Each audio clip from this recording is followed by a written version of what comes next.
सबसे पहले मैं अपने राहुल कराड़ जी को धन्यवाद करता हूं, जिन्होंने एक अवसर, आज का जो बर्निंग टॉपिक है पूरे देश में, एक तरह से इस विषय को लेकर के विभिन्न तरह की चर्चाएं हो रही हैं, इसीलिए मैं इसको बर्निंग टॉपिक कहता हूं। उनने इसका अवसर दिया मुझे बोलने का, मैं उनको धन्यवाद करता हूं। मंच पर विराजमान जो इस विषय पर आगे बात को बढ़ाएंगे, हमारे मनोज कुमार झा जी, सौरव सिंह जी, अजय कुमार जी और हमारी पूर्णिमा जी जो विधायक हैं, ये सब मिल करके इस विषय में चर्चा करेंगे।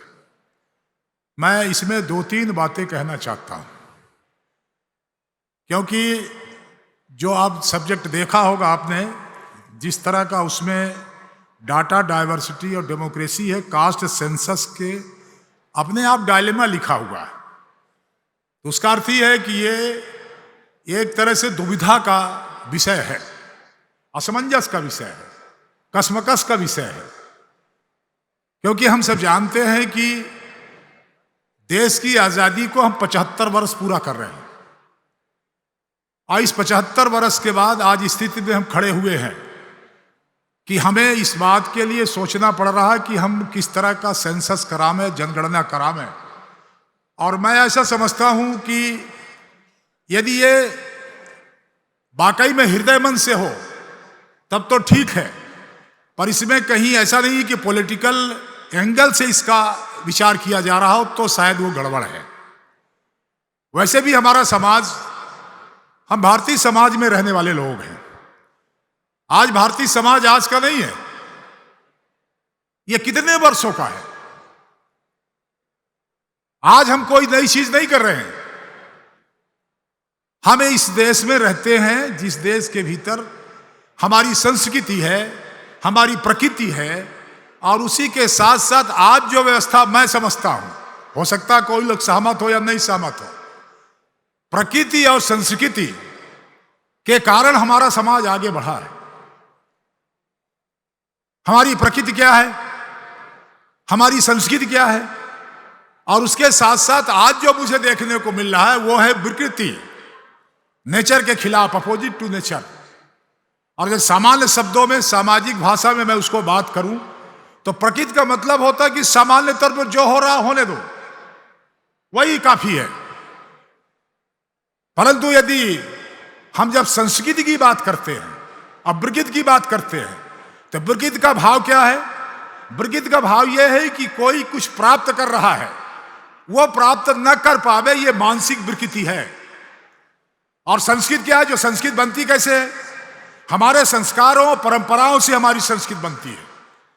और संस्कृति का भाव यह है कि पहले दूसरा पाले, इसके बाद हम प्राप्त करें। शायद भारत की संस्कृति यही है और शायद हम उसको छोड़ते जा रहे हैं। आज हमारे सामने ये नौजवान बैठे हुए हैं, हम शिक्षा के क्षेत्र में हमारे तमाम, इसीलिए मैं कहता हूं कई बार कि हमारी सबसे बड़ी जो लड़ाई है वो हमारे पूरे समाज को शिक्षित करने की है। पूरा समाज शिक्षित हो, वो चाहे जिस सेंसस के भीतर जिस जात का आता हो, क्योंकि जातियों की जनगणना करेंगे तो 1900 की आबादी में कुछ था, आज वो कुछ हो गया है, कल को आएगा तो कुछ और निकल करके आएगा। फिर जो जाति समूह बनेंगे, उन जातियों समूह का रिजर्वेशन के आधार पर उनका मूल्यांकन किया जाएगा। तो कुछ प्रदेश में कुछ है, कुछ प्रदेश में कुछ है, कुछ जगह कुछ है, कुछ जगह कुछ है। वो एक तरह से विवादित ही रहेगा। इसलिए मैं कहना ये चाहता हूं कि हम सबको मिलकर एक बात को ध्यान में रखना चाहिए।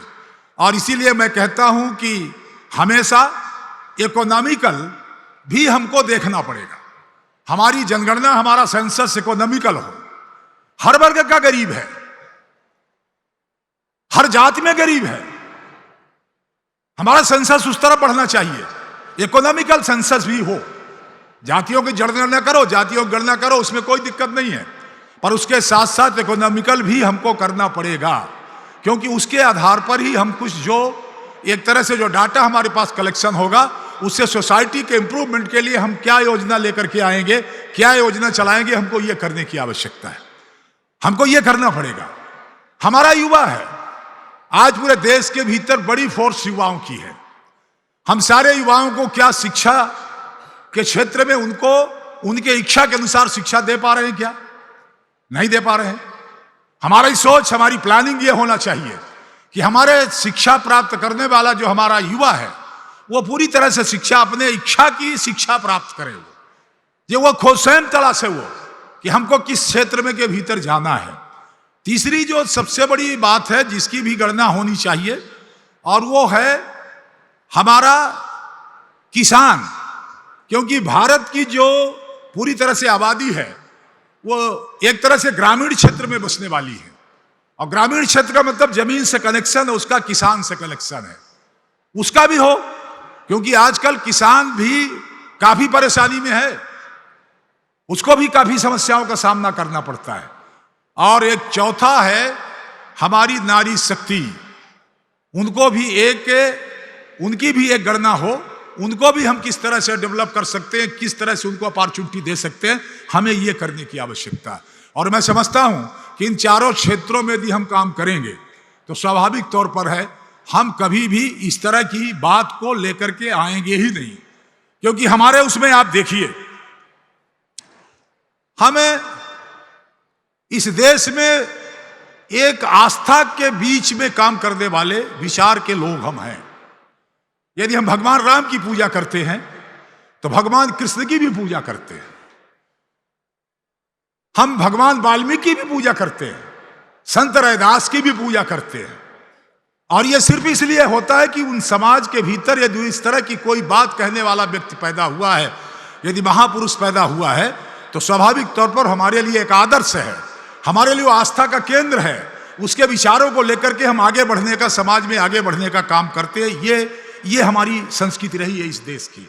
इसलिए मैं आप सबसे निवेदन करना चाहता हूं, आपसे कहना चाहता हूं, हमारे पॉलिटिकल पार्टीज के तमाम सारे लोगों से कहना चाहता हूं, ये जो विमर्श हमने खड़ा किया है और ये शायद ये दिशा को, देश की दिशा को ठीक दिशा में ले जाने वाला नहीं होगा, मैं ऐसा समझता हूं। इसलिए सारे लोगों को, सारी चीजों को, सारी दुविधा को, सारे कसमकस को, सारे अजमंसस को छोड़ करके हम सबको मिलकर के एक बात का प्रयास करना चाहिए कि इस देश को ऊंचाइयों पर हम कैसे पहुंचा सकें, इस देश को, हमारे नौजवानों को हम काम कैसे दे सकें, हमारे नौजवानों को हम अवसर कैसे मुहैया करा सकें, हमारी नारी शक्ति को जो हमेशा पूजते रही है, जिसको हम पूजा करते रहे हैं, बिना नारी के संसार की कल्पना हम नहीं कर सकते थे। हमारी नारी शक्ति को, उसको पहचानने की आवश्यकता है, हमारे किसान के उस श्रम को पहचानने की आवश्यकता है, किसान के उस पसीनों को पहचानने की आवश्यकता है, जिसके आधार पर यह देश का 130 करोड़ आदमी अन्न प्राप्त करता है, भोजन प्राप्त करता है, अनाज प्राप्त करता है, उसको पहचानने की आवश्यकता है। हमारे उस गरीब को पहचानने की आवश्यकता है जो किसी कारण से इकोनॉमिकल तौर पर पीछे हो गया है, परंतु वो अपने उस विचार को लेकर के आगे बढ़ने के लिए सक्षम नहीं हो पा रहा है, अपने परिवार को, अपने बच्चों को आगे बढ़ाने का उन्हें उसके बारे में विचार करने की आवश्यकता है। इसलिए इस दुविधा से निकलने की आवश्यकता है, और ये जो दुविधा है इसको हम तभी निकाल सकते हैं जब हम पार्टी की उस विचारधारा को एक दूसरे से कन्फ्रंटेशन नहीं करते हुए एक पैरेलल तरीके से निकालने का हम प्रयास करेंगे, तो मैं ऐसा समझता हूं कि हम शायद इसमें सफल हो सकेंगे और जो ये उद्देश्य हमारा है उस उद्देश्य को भी पूर्ति कर सकेंगे। आप सबने मुझे अवसर दिया, बोलने का मौका दिया, उसके लिए मैं कोर्ट से पुनः हमारे तमाम सारे साथियों को धन्यवाद करते हुए आप सबको प्रणाम करता हूं। बहुत बहुत धन्यवाद। जय हिंद, जय भारत।